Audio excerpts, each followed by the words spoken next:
Lavinia gripped my shoulder. Hey, Apollo, time is short. Pete just filled us in on what he saw in Southern California, but he arrived there too late to help. He busted his wings to get up here as fast as he could. He wants you to tell the group firsthand what happened in SoCal. I scanned the faces of the crowd. The nature spirits looked scared, apprehensive, and angry, but mostly tired of being angry. I'd seen that look a lot among dryads in these later days of human civilization. There was only so much pollution your average plant can breathe, drink, and get tangled in her branches before starting to lose all hope. Now Lavinia wanted me to break their spirits completely by relating what had happened to their brethren in Los Angeles, and what fiery destruction was coming their way tomorrow. In other words, she wanted to get me killed by a mob of angry shrubs. I gulped.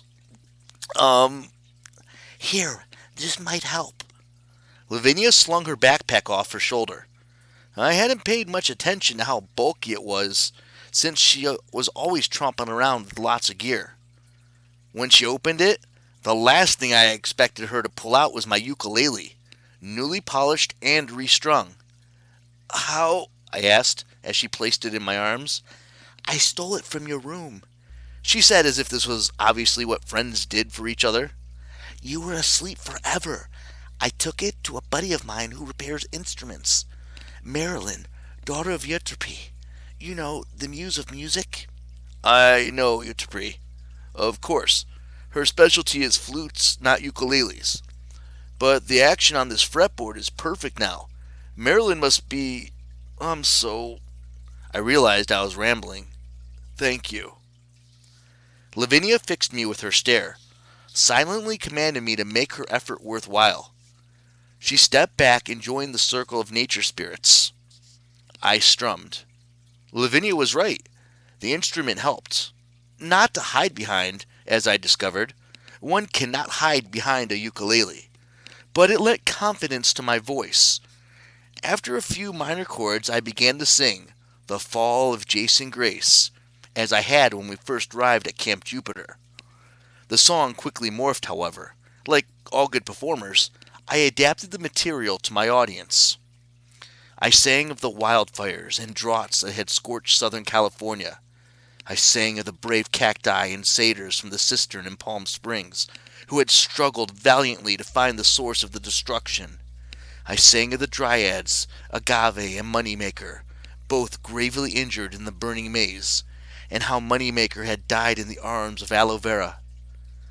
I added some hopeful stanzas about Meg and the rebirth of the warrior dryad Melii, how we destroyed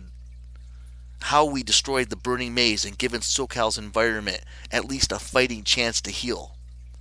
But I couldn't hide the dangers they faced. I described what I had seen in my dreams, the yachts approaching with their fiery mortars, the hellish devastation they would rain upon the entire Bay Area. After strumming my final chord, I looked up. Green tears glinted in the dryad's eyes. Fawns wept openly. Peaches turned to the crowd and growled, Peaches! This time I was fairly sure I understood the meaning. See, I told you. Don sniffled, wiping his eyes with what looked like a used burrito wrapper. It's true that it's happening. Faunus, protect us. Lavinia dabbed away her own tears. Thanks, Apollo. As if I'd done her a favor. Why then did I feel like I'd just kick each and every one of these nature spirits right in the taproots?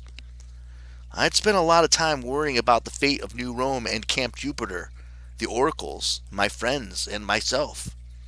But these hackberries and crabgrasses deserved to live just as much. They, too, were facing death. They were terrified. If the emperors launched their weapons, they stood no chance. The homeless mortals with their shopping carts in People's Park would also burn, right along with the legionnaires. Their lives were worth no less. The mortals might not understand the disaster. They'd attribute it to runaway wildfires or whatever other causes their brains could comprehend. But I would know the truth. In this vast, weird, beautiful expanse of California coast, it would burn. it would be because I had failed to stop my enemies.